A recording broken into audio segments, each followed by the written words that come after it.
Yeah, I don't know about that. Let me just first start by saying, you know, from the Central Valley family, players, coaches, our community, you know, our hearts are out to their quarterback, Vaughn Morris. I know he went through a difficult time in the last 24 hours. So our prayers and our thoughts are with Vaughn to play in this game under a difficult task. And what a tremendous young man to move on. We just hope that he puts his hands in the man above to carry him through this. So questions, I'm ready to go. Anybody? Go ahead. I mean, it comes down to overtime where first you have Mike running in on the 10-yard run on the first play, and they kind of stand him up there, and then the whole team comes and pushes them in from like 3 yards out. Did you think they were going to blow it that big? Well, you know, you never know about that, but you know, that's ironic. You know, all the coaches always talk about team chemistry. You know, you need everybody in this thing. It's not one guy, and we score a touchdown with 11 guys back, practically picking Mike up and carrying him in, and that's just kind of what our football team has been this year. It's just they're unselfish. They're happy when their teammate scores, and you know, that's just that's a great feeling with that. What just happened there in overtime. When you hold them to only 18 points in 2 games this season, what's that kind of say about your defense? I think our defense has been flying under the radar all year, and that's okay. You know, our skilled guys get a lot of the publicity, and rightfully so. But our defense, they know what's important this time of year. You got to play great defense, and they do a great job week in and week out, buying into the scouting report and executing it. And tonight, man, we took a couple body blows in the first half, and we bent, and we never really broke. And you know, Elk Open put together a pretty good game plan, but our guys kept fighting, and they made the play when they had to. Mike, can you describe those final 3 yards? The video, I think it looked like your feet were on the ground at one point. Yeah, I got to the 3rd-yard line, and from there, I slowly felt myself rising off the ground. And from there, my teammates pushed me in. I was holding on to the ball for dear life then. Ever experienced anything like that before? No, never.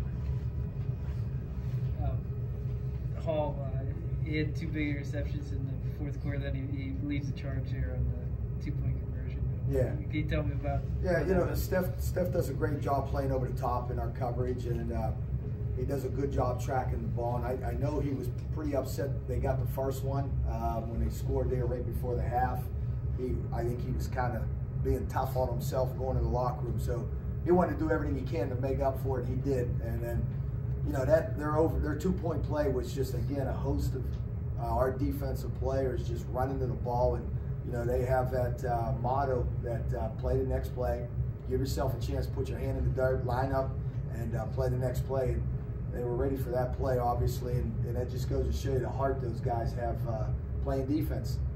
Based on the way the kicking game was going for both sides, I mean, you get Ethan to convert your point after right down the middle, and then they score. Did you have a feeling that they were going to go out for 2, go for the win there? Yeah, we felt that. And let me just, you know, Reed's our starting snapper, but he hurt his hand, so he was struggling to get the ball back. So luckily he has a little brother as a freshman, and believe it or not, I don't know too many people realize that, but our freshman got in there, and another Fitzsimmons, and he snapped it. We executed it at the right time, and Ethan knocked it through. And you know, Ethan's a very proud man, and you know, he wanted a chance to redeem himself. And then when they do go out to line up to go for 2, though, and you're thinking, well, we're either going to lose or win a WPIAL championship in the next 30 seconds here, how much confidence do you have knowing in your defense that they're going to make the play and run off the field to go celebrate? Yeah, absolutely. We had a pretty good idea that they'd probably go for 2, and so, you know, when they scored, we were prepared to make the next defensive call, and I think these guys realized that. They sensed that they were probably going to go for 2. You know, if you look out there, nobody's heads were down when they scored. They were just anxious to get it lined up, let the whistle blow, and let's play, and let's see what happens. And that's one thing about our guys. We kind of want to try to get out of the way. They're very competitive, and they always want to play the next play. They just, coach, we got this. Let's see what happens, and they get after it. And then on the other side of the ball, you guys went for it on 4th down several times as well.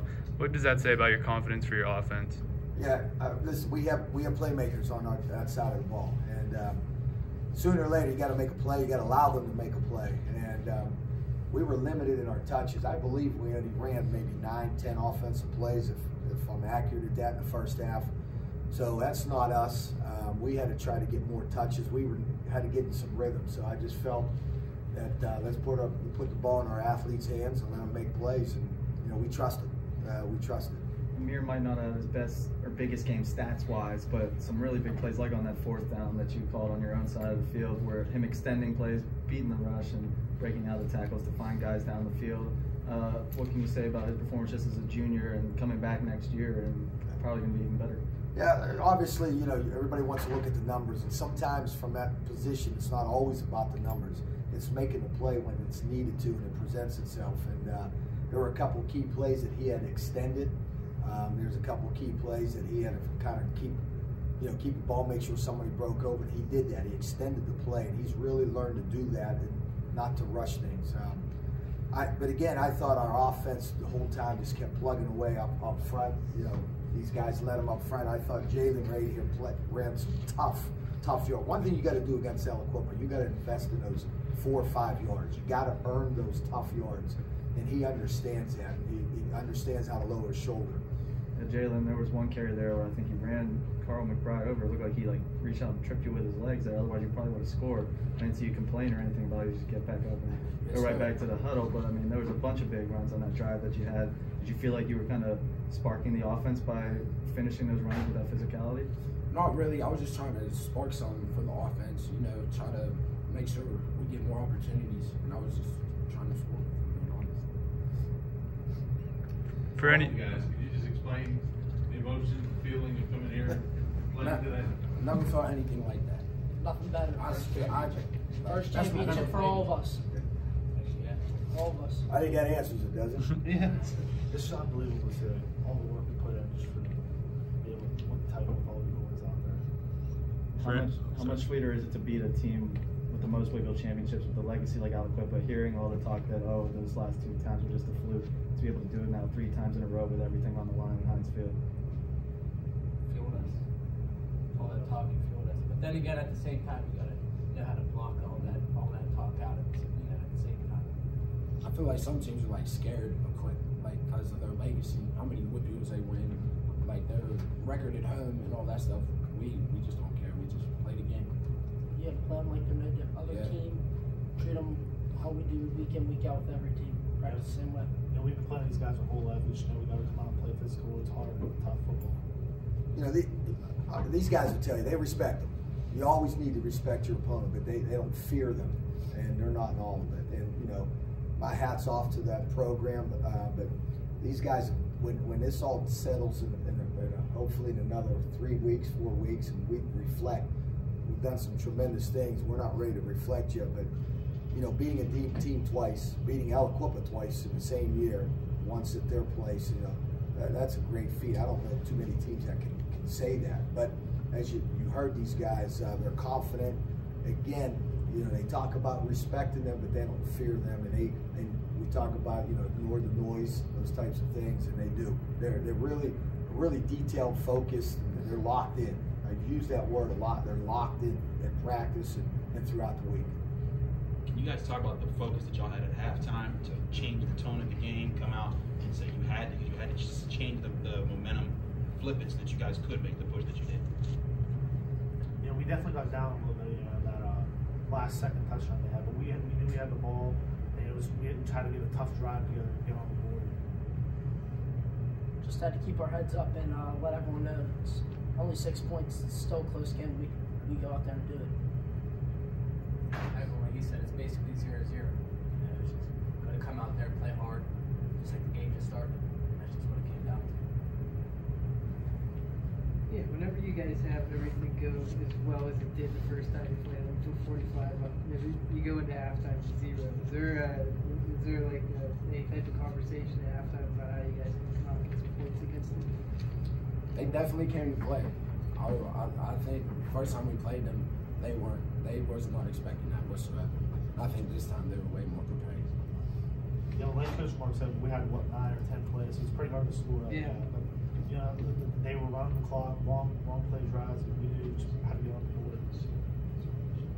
Sooner or later, you got to make a play, and we knew that. Our guys, sometimes when things are easy for you, you know, and you take a little bit of adversity, you find out a lot about your football team. And our guys, you know, you can tell they're self-driven. You can tell we got great leadership in our locker room because, you know, the last couple of weeks things have been relatively easy and you can become complacent. And our guys did not do that. They came in the locker room with just as much confidence. Sooner or later, we talked to them, you're going to face something like this, and it's about how you react. It's going to define you. You know, those Mercy Rule games are great and everything, but sometimes these games really define who you are as a player and a person, and I think that did that at halftime. Like you said, the competition's only going to get tougher with these next couple games. What do you kind of do to step up the preparation and stuff like that? You know, it's not so much what we're going to do to step it up. Our guys know. They understand the task at hand. We'll go back and we'll look at the film like we always do, and we'll get better. And we'll pay attention on Monday and Tuesdays on fundamental day, and then we'll start diving into some scout reports. Obviously, we got a week off to heal our bodies and clear our mind. We'll step away a couple days, clear the mind, and then when our guys come back, I can tell they're going to be a focus group. Coach, we're talking about how you react defines who you are sometimes.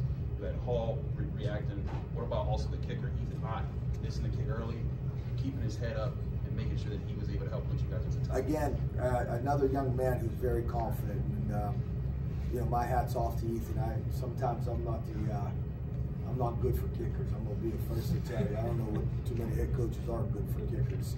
I do try to stay away from him, so he understands. He don't take it, wear it on his sleeves. It's always about the next kick, and I got the utmost respect for Ethan. He works at his craft, and you know, we were scuffing a little bit. Not only do we lose our snapper, we lose our holder. So we got you know, the exchange, but we've worked on that. That's something we do. We build depth. So it's not that these guys that had to fill in was the first time they ever had to do it, but sometimes as a kicker, you know, you like to see that hand that you've seen for 10, 11 weeks, and that behind that snapping the ball. And so he had to adjust, and he did a good job doing that. Mark, when we talked after the first meeting between these teams, and you said you couldn't have even imagined when you dreamed up the best possible scenario for that game to go the way it went. When you were maybe laying in bed thinking about how this game was going to go, could you have ever dreamed it up any better than a 13-12 overtime win on a defensive stand? No, I don't know if you can dream of this. Like I said earlier, the first meeting, we got off to a great start. I don't know if we could have wrote that script, and then to sit here and dream about that, I don't know if I'd want to dream it like that with that kind of stress and everything, and a nail biter. But I was just so proud of our guys, the way they fought down to the end. And you know, it was two heavyweights, to use a boxing term, going at it. And I think we were able to withstand the answer the bell when it counted, and we were still standing. You know, we have, it's kind of funny and ironic, again, we have an FCA meeting, and our guys that lead the FCA, he made a talk to us, and we heard a speech, and he left us with, keep standing, keep standing. And how ironic was that we were still standing in the overtime. I get back to the locker room, my phone says, and he sends me a text and said, I told you, brother, keep standing. So at the end, we were still standing, and you know, how ironic is that?